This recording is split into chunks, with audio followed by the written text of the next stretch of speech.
A court date is now set for superstar Ole Miss quarterback Trinidad Chambliss in his quest to receive an extra year of eligibility. 3 on your side's Nathan Lee brings you the latest on this developing situation in Oxford.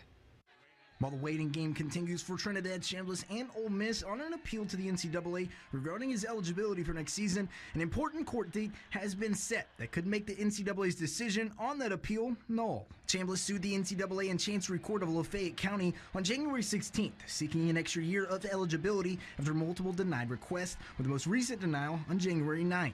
And now, a hearing for a preliminary injunction has been scheduled in just 2 weeks, on February 12th at 9:30 a.m. in the Calhoun County Courthouse. His case stems from the medical issues he faced at Ferris State during the 2022 season, including chronic tonsillitis. New court filings include a statement from his former physician at Ferris State, Dr. Anthony Howard, who concluded with, "Based on the documented clinical history and treatment course, I fully support Mr. Chambliss's request for an additional year of NCAA athletic eligibility." He'd go on to state, his chronic tonsillitis represents a medically valid basis for hardship consideration, as his condition rendered him incapacitated and unable to participate in the 2022 season. Other filings included statements from Ferris State football coach Tony Anise and Senior Associate Athletic Director Sarah Higley, who both believe Chambliss deserves the extra year. Higley highlighted the disparity between athletic divisions. For Division II student athletes, they have 10 semesters for 4 seasons of competition, while Division I operates on a continuous 5-calendar-year clock. The university does not believe Chambliss should lose a season of competition due to his transfer to Division I.